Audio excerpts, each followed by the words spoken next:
Hello, everyone, and welcome back. I'm going to say back to Hui Ood, an unofficial Doctor Who watch along podcast. My name is Ben, and I'm here with my co-host Cameron. How you doing today? For the company, Ben. For the company. For the company. May the company gods not I know they don't say that in the story, but I'm doing good. I just got tickets to see Adrian Belew and Jerry Harrison perform some Talking Heads in Boston. So I'm very Ah, excited about that. I love Talking Heads and I love Adrian Belew. I'm a big King Crimson guy, and this is my second time now seeing Adrian Belew. I saw him last October, so I'm very excited to see Adrian Belew again. I'm running that high. I'm excited to talk about Doctor Who, and it's the end of an era, Ben. End of an era. what is? This is the last time that Robert Holmes was like majorly involved in Doctor Who as like a script editor point of view, I should say. Yeah. Damn, what a run, Ben. What a run. I mean, he's will write some stuff. He Yeah, writes some stuff next season. yeah. Then he goes on a little bit of break. Then he comes back. Back is arguably the greatest episode of all of Doctor Who, but we'll see what you think when you get there of Capes. Hoping that you're gonna be like, this is the goat shit. Androzani? Yeah, I assume you're gonna love it, man. If from your taste so far, you're gonna love Cancer Androzani. Who knows? I might hate it with every fiber of my being. Like you did this week with Sunmakers. Or No. not. You'll find out, ladies and gentlemen. Keep on listening. I wonder if there will be any doctor that I just like hate. Just like they suck. I don't like them. We'll see. Fifth Doctor and Sixth Doctor, I would say, are both pretty mixed. Some of the fandom thinks they're like the greatest doctors, and part of the fandom thinks that they're like the worst doctors. 13. 13 is kind of mixed. More so, I would say that one is more just the episode consistency and the writing quality. I think a lot of people overall like Jodie. And then some people don't like David Tennant, the way David Tennant plays the Doctor. Um, Really? yeah, some people, because he's very human. He's not as much of a alien. You don't buy David Tennant's Doctor as an alien. He's kind of more just like I'm a human being. I'm just hanging around with my buddies. And also he's a little bit of a dick doctor, and some people don't like that David Tennant's a little bit of a dick doctor. A dick? Yeah, he's kind of a dick. Really? Yeah, the Martha stands out there. No, Ben, that he's a dick. He's an asshole. Gotcha. Maybe one day you'll be a Martha stan. We'll find out We will see. in 4 years from now. It won't be that long. I mean, it'll be a while. Yeah. Again, Ben, all Virgin New Adventures. It ain't Doctor How could I forget? Every new Virgin New Adventure, every Virgin Missing Adventure, every Eighth Doctor adventure, every Past Doctor adventure, all the comics. Let's just jump into it. Today, as I'm sure you've guessed, we are talking about The Sunmakers, the fourth serial of season 5. But wait a minute, Ben, wait a pause before we get into it. I don't think we fully acknowledged how are you doing today, Ben? Did I ask you that question? You did not. You were being selfish. How are you doing today, Ben? I was so rude. Like I gotta tell you before we get into it. Like, how are you doing? I'm all right. I spent the last couple days editing, so today I have a day off as well, and I've kind of just not known what to do with myself. So just been hanging out, watching Doctor Who and making thumbnails and not a lot else. I did checked out a little bit of the Oblivion remaster. Hmm. That's good. Oblivion, I would say, is my favorite. So it's nice to see it beautified, but at the end of the day, it is still just Oblivion. So I'm not like, ooh, I'm at the edge of my seat. I've already played, 100 hours of this game. I've never played it before. I'm playing it for the first time with the remastered. I'm pretty happy with just I think they did a good job remastering it.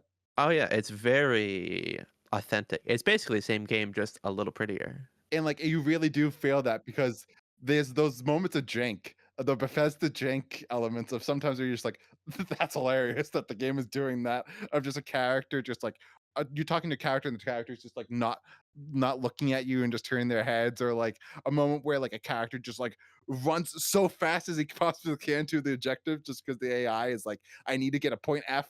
I'm gonna go to point F as the fastest possible Oh way I yeah, can. they got that radiant AI. And I just got like I had to do a mission that like they had to follow me, like Sean Bean and like another guy, Jeffrey, had to like follow me, and it was awful. this mission is awful because it's the Bethesda AI from 2006. So I would just be on my horse just going, and they would just not know how to follow me. I would just have to go back Mhm. and be like, "Hey guys, I'm over here, guys. Just follow me. Come on, guys." And then Sean Bean would get off his horse and just would not know how to get back on the horse. So I'd just have to be like, just sitting there, just being like, "Get on the fucking horse," and he just would not get on the horse. So I have to like, just I would have to get off the horse myself, and just like it was a whole fucking conundrum. But also, I kind of love it that it still has that.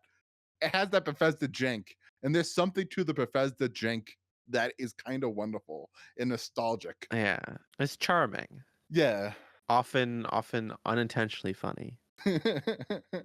I remember in Fallout 4, my character's head was just gone. Gone? Yeah, but like there was it was a bug where my head was shut off, and I still survived. So my whole game, rest of the game, I just had no head. It was just a pair of eyeballs and a mouth. It was fucking awesome. Says they make interesting games. Did he ever get back to Starfield? No, I never did. I was one of those people that, like many, that I got around like a dozen hours into it, and I was just like, it didn't hook me. I want to get back to it at some point. The dozen hours is like the point where it's supposed to hook you, I've heard. Maybe you needed 2 dozen hours for it to really get good. I know it's hot. It's just the problem with Starfield. I want to get to Doctor Who, but the problem with Starfield is just the best thing about Bethesda games is that walking and just being like, okay, oh shit, I got a new objective, and like the whole banner that goes by that's like you discovered blank. It's like, oh yeah, I discovered blank. That's awesome. And then you come across something. The problem is it's the whole universe and it's empty. So like there's nothing, you don't like go to a planet and like, oh my god, I want to explore this planet. It's just like, oh, this is the same looking planet as before. Okay, then. It doesn't have that charm to it of like, oh, I'm just gonna run over to that mountain over there and see what's over in that mountain. And then while I'm going over there, I run into somebody, and somebody starts a quest. Like that's what's great about Bethesda games, Yeah, but that's not really in there in Starfield. unfortunate. Maybe Elder Scrolls 6 is gonna be amazing. See, that's the big question right now. Just are they gonna be able to deliver? And also when are they gonna deliver? Will we get it this decade? Yeah.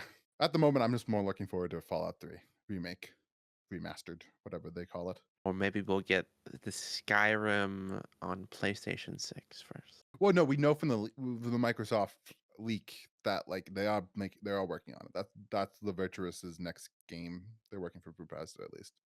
Oh, there's a Fallout 3 remastered? Yeah, so they're gonna do the same thing that they did for Oblivion to Fallout 3, which makes sense.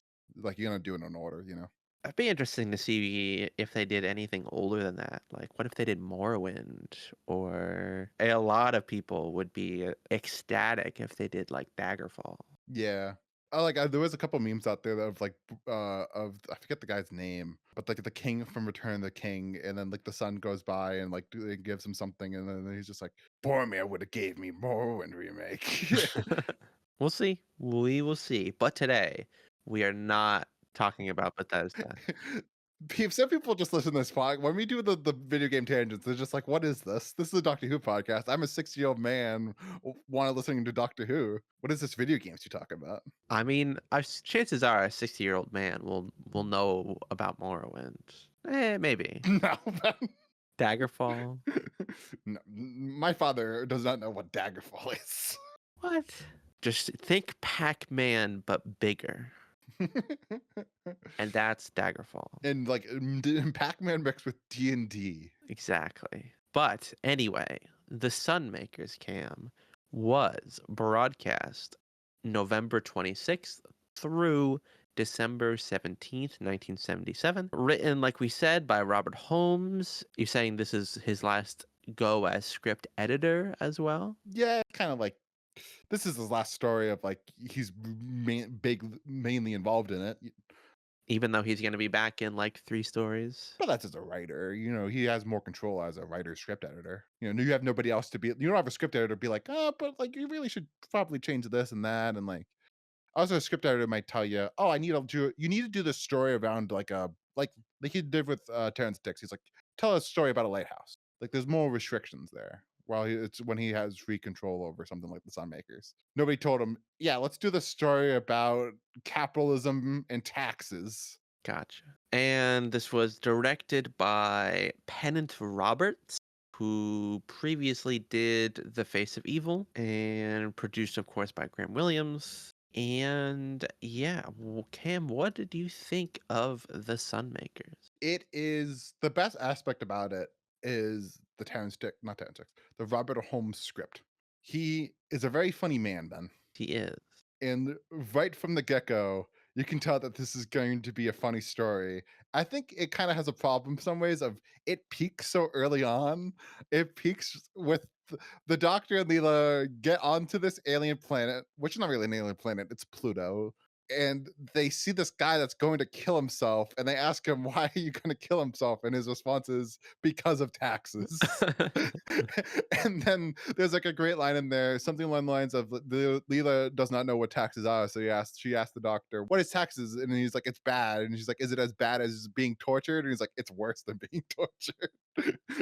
It's just there's a lot of great lines in there of just really great humor, and you can't deny that about this story. Oh, absolutely. Yeah. Like the gatherer, Hade, he's hilarious. Yeah. Yeah, a great script. I also thought, I don't know if it's the direction or if this is more of a cinematographer thing, but so many like interesting shot compositions and very camera was very dynamic. I don't have the terms, but you know what I mean, right? I didn't get that from this story, so that's interesting. Really? Yeah, I thought this story kind of gets into that bag of just Graham Williams' era is not as well directed and produced as the Hinchcliffe era. Of just Really? like it looks very cheap. The Sunmakers. I would disagree with that. I thought, there are definitely stories that are like almost just like single camera, just like here's a room Yeah, with three walls and we're pointing at the characters. But this is like it's going all over the place. Really well done in that aspect, I would think. I'm surprised you didn't get that. and then like there's some elements to it where like the main one that takes me out of it is when they go to when again at the beginning of the story when they land on this on Pluto. And it's just so obviously just like a rooftop in London that it's like, what are we doing there? You kind of have to take yourself out. You kind of have to just like make pretend in that moment. I mean, sure. I thought they did a good job though of really painting this society. It feels there's a scale to it that I thought they accomplished. Sets well, many of them were kind of bland. It's kind of intentionally it works within the story. Yeah, like there's there's one moment where it's just like a hallway. It's not like a science fiction hallway. It is just a white hallway in like some probably in the BBC studios. Let's be honest here. Yeah. I don't know. I think it works for setting up this bleak, profit driven, essentially people are slaves and they're being kept controlled. I don't know. I feel if I it feels really grand to me. I don't know. It's very funny. I think we just since you were like just started talking about it, the political stuff about this episode. I think this is a good subject to go on because I would have to believe there's some kind of real world connection here. but like but just think about it. I don't know how much you're aware of the fandom, but there's a part of the fandom that goes, "Oh God, Doctor Who's so woke nowadays. I miss the good old days." And it's like, what are you talking about? This is 1978, and Doctor Who is very political. This is not a not political show. Like, could you imagine this being on TV today? Like, people would be like, they gone woke. How dare they? Maybe? You could picture this being like this could be like a story about Amazon. I suppose true. I don't know if I'd say woke, but political. No, but the real life behind the scenes story, at least according to Wikipedia, says that Robert Holmes wrote it after his experience with the Inland Revenue Services. So I assume that's probably the English version of the IRS. Yeah. So he probably got taxed a shitload and was like, "Fuck this." So he decided to write a story all about how bad paying taxes are. We gotta rise up against the government. Which is kind of sad because Wikipedia also says that Graham Williams made him tone down some of the political stuff in it because Graham Williams, of course, is a much more safer producer than Hitchcliff. Interesting. I would have been very interested to see what this would have been like with Hinchcliffe producing, edging Robert Holmes to go more darker and more political. I think that could have been a much more interesting story if he was able to get off the leash and go more into the craziness of the political stuff in this story. Yeah, that would have been interesting. But I think what we did end up getting is still pretty political and interesting. Oh yeah. But like I don't know, like it's a weird one for me because I think I'm getting a sense that you liked it more than me. I liked it. I didn't love it. I loved the humor in it, but like there were still elements to the story that didn't fully work with me. I think the pacing is a little bit off in this story and Really? just like kind of would have liked a little bit more of a like maybe conflict is a wrong word to describe it, but like it needed to be. I thought that there should have been a little bit more peril maybe involved in the story, something like that, just because a lot of it there isn't a lot of like grand stakes to the matter in this story. I felt like there was just a couple of moments where, oh, now the doctor is kidnapped, we gotta save the doctor, and oh, now Leela is kidnapped, we gotta save Leela. There wasn't like, oh my god, we have to save them against the doctor and Leela, and they're like, oh, we gotta save this world. There's never that big grand speech of the doctor gives. It just kind of just happens. Yeah, it's not an end of the universe scenario for sure. No. But in case you didn't wear, I think even really liked this story. Mm. I liked it this one the most of season 15 so far. Interesting. So you like this more than Fang Rock? That's interesting. I think so. Like Fang Rock is good. I don't know. Fang Rock was a lot of just I don't know. Felt like not a lot happened Mm. in Fang Rock. Very different stories. Very I mean it's kind of apples to oranges. Yeah. One is much more horror and much more claustrophobic, while the other is much more humor. Yes. And I think as evidence from like the Time Monster, I generally like some of the more humorous stories more than you do. Mm. But like I think this, unlike the Time Monster, I think this the humor works on this one because it's the tone in the story is good. Yeah. Because there's a couple of great moments there of just like, oh no, this is perfect. Of like, there's that moment of why am I forgetting the guy's name, Ben? The guy that's like he's kind of like second in command. He wears like the big headdress. Haid, the Gatherer. Yeah, the gatherer.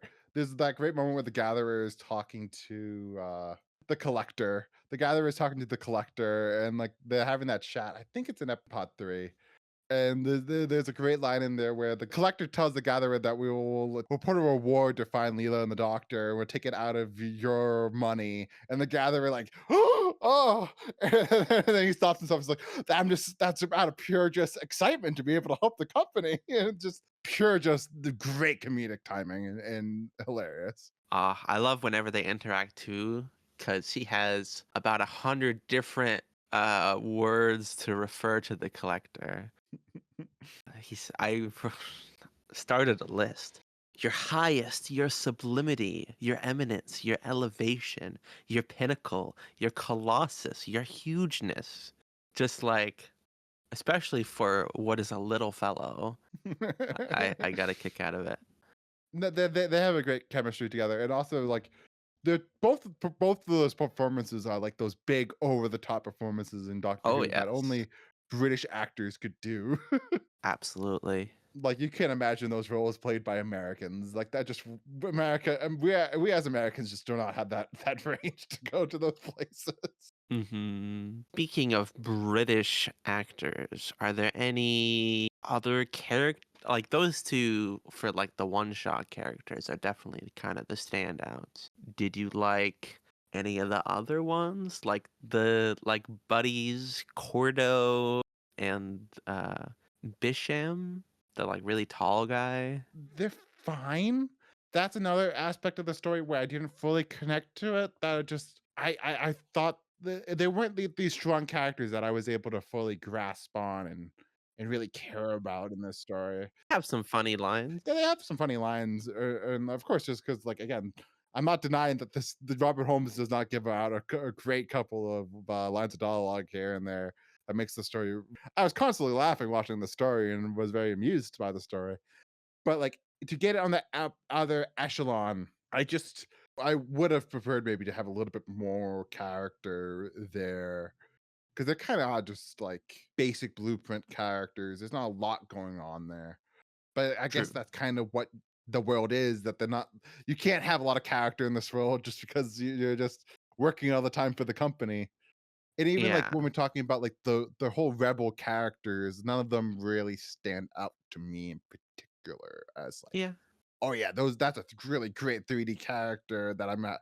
I love them every single time they're on the screen. Like there's nothing like that for this story, in my opinion. Yeah. That's fair. Did you like them, Ben?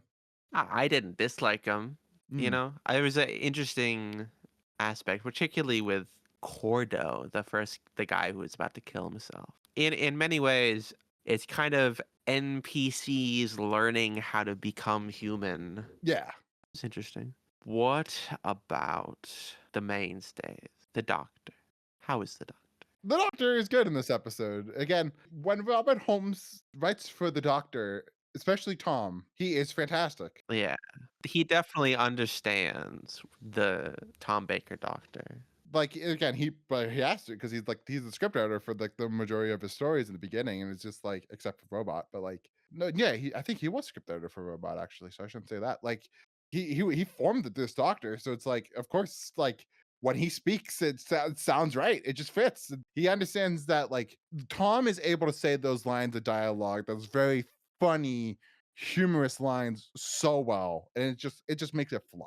Absolutely. What about Leela? She's good. Like I think that throughout the season, I still like Leela. Leela is a good companion.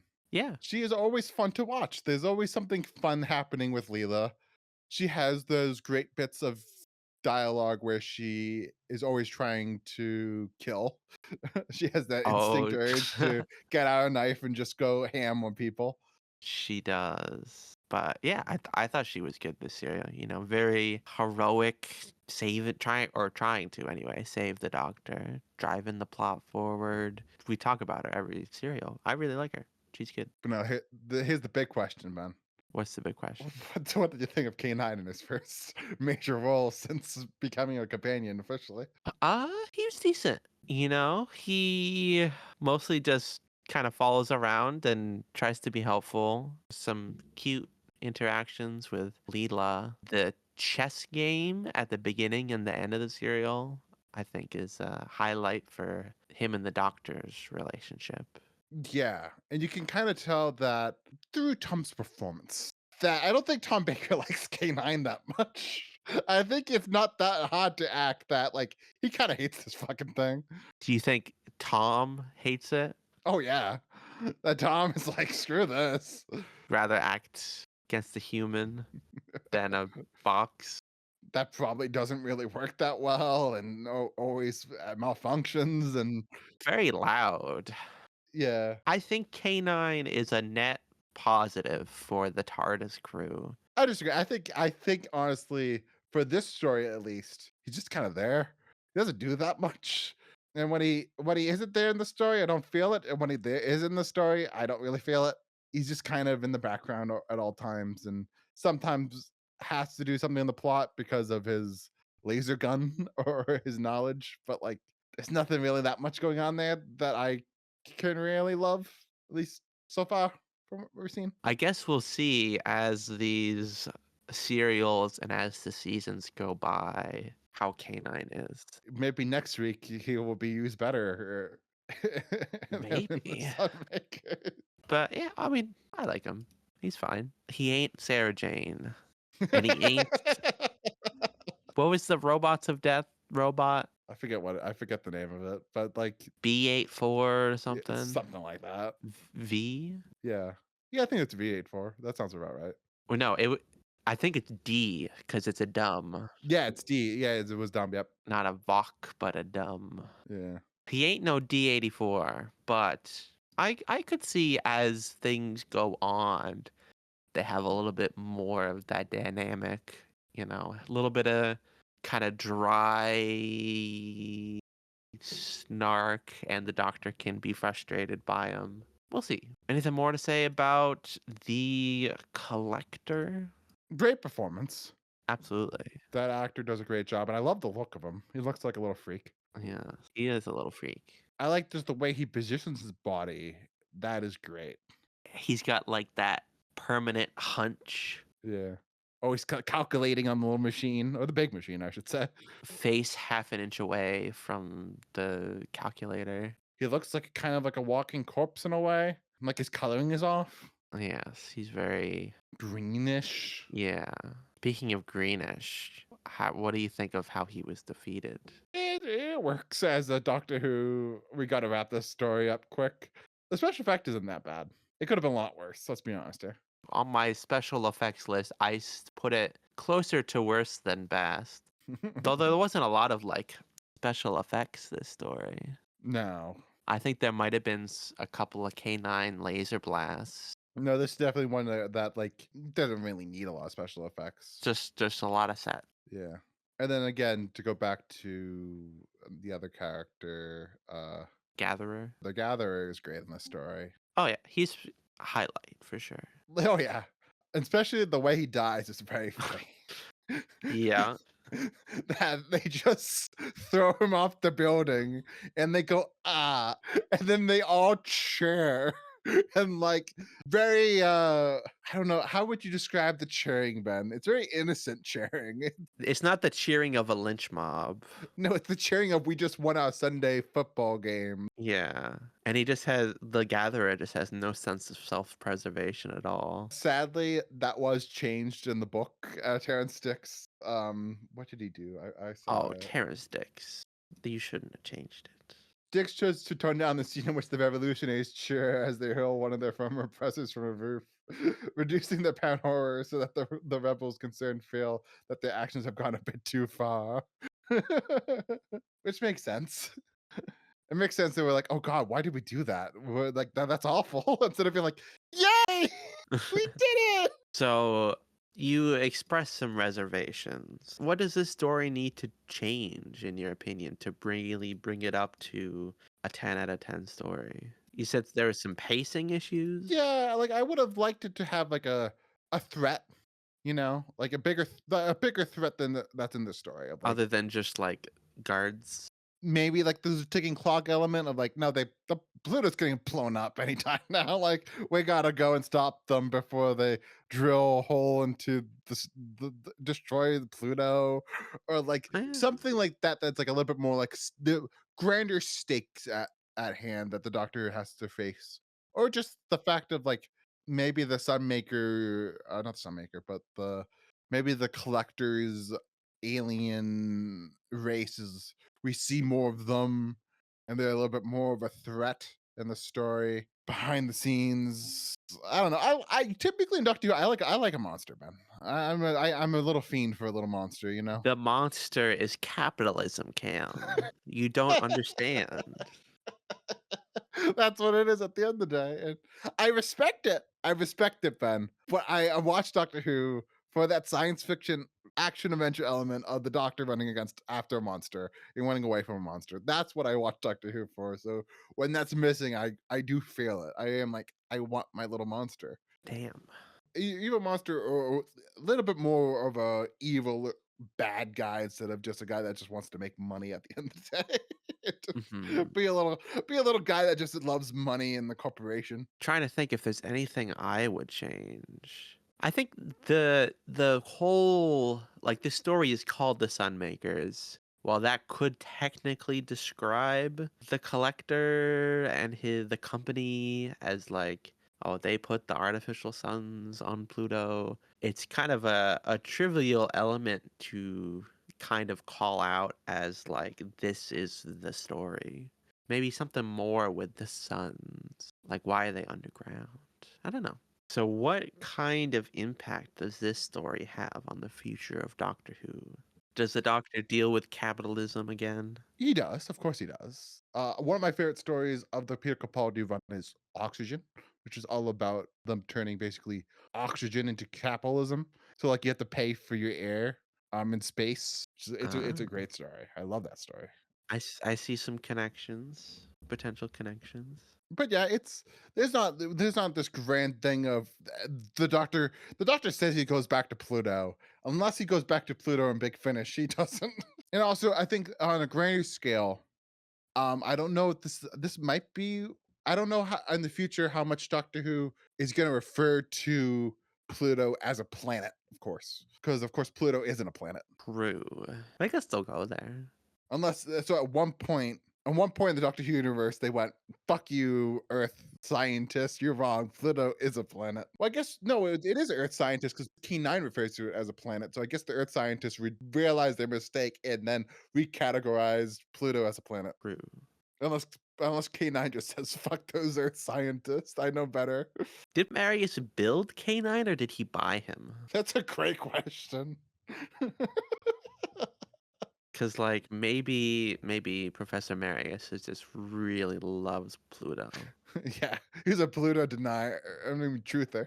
He's just like, "No, that's a planet. All those people are wrong." We will see, I suppose. I mean, I'm assuming we don't see canines that are not the Doctor's canine in the future. We have the different marks of K9, of course. But it's not like, oh, that's, I don't know, someone else's canine. There's different versions of canine, but it's all just like one. Yeah, they don't come across and be like, "Whoa, that's another K9. That's crazy." Yeah. There isn't some random alien 100 light years away who also has a canine. But we'll see. Maybe we'll come across. We will see. So, are you ready, Cam? Is there more to discuss? Well, special effects, Ben. What's the best and worst special effect in the Sunmakers? I don't know. Again, there's not a lot. No, there isn't. I think that probably the worst one is the times we do see the planet Pluto, and it is just a static image. I literally don't even remember that. And then best, it's hard to say. The only thing I can think of is the moment where the collector goes all little green and shrinks. That's Yeah, really only the special effect that stands out in this serial. definitely. I mean, it's not good, but there's a charming aspect to it. Oh yeah, it's not bad. You could have been. We know it could have been bad. We do. Stay tuned next week for Underworld. Yes. Doing all the shrinking in CSO. Do you think that shrinking effect is better or worse than the shrinking effect from Invisible Enemy? I think this is better. Yeah, he kind of like goes into a fetal position as he gets smaller Yeah. versus just kind of if he was just kind of sitting there but getting smaller, it would be less interesting. I don't know. Kind of splitting hairs. All right, Cliffhangers. 1. The Doctor is caught at the ATM or whatever they called it. You know, he's like gassed and is knocked unconscious. Don't you hate it when that happens? 2. Leela and company are spotted leaving the correction facility. And 3. Time is running out to get Leela out of the steamer. That's something we didn't really talk about, the steamer. It's fun how much the collector wants to hear Leela scream and be in pain and die. Oh, yeah. The pleasure he gets out of the pain of others really adds to his character. But which was the best cliffhanger? I would say probably 3, but none of them are really that great this serial. No. Already, Cam, what would you rate this story? See, I don't really have this is a 7 story in my opinion, but like I don't have a lot of the 7s filled out. I don't got that 7 range going on here. So it's kind of hard for me to say, okay, where does this rank? Is it better than the Santarin experiment? It's better than Face of Evil and the Santown experiment. So I'm gonna go 7.5. And it's in that range of it's okay, but also it's good. It's okay good. Like that's the way as I can say it's a 7.5. Let's see. I said I liked it more than Horror Fang Rock. I'm gonna stick with that. So is it better than Brain of Morbius? No, I'm gonna put it on par. It's a 8.2. Interesting. Wonder next week it's gonna be another time monster that we're gonna be just you're gonna love it, and I'm gonna be like, Ben, this is awful. Yeah, you know, when we were talking about Genesis, I saved my 10 rank for that moment. The perfect 10 story has yet to be ranked. That person that says Underworld's a 10 is fucking they belong somewhere, Ben. It's not nice. Cam, save it for next week. So please be sure after we talk about Doctor Who magazine to tune in next week for Underworld. The ratings, Cameron, are in 2023 it was ranked 29, in 2014 it was ranked 31, and in 2009 it was at 31 as well, and in 1998 it was at 30. So it's in like the top of the bottom 25%. And in 2014, it ranked overall as the 162 story with a rating of 66.24.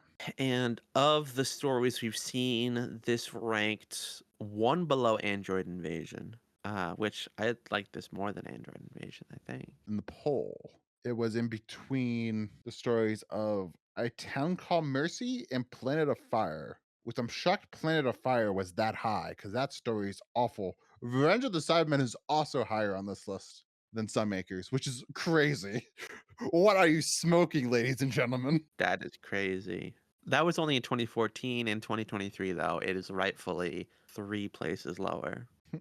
They rewatched it on Blu-ray and went, "Oh, Or 2 places lower, sorry. God, you made me dream of a better world that we live in, Ben."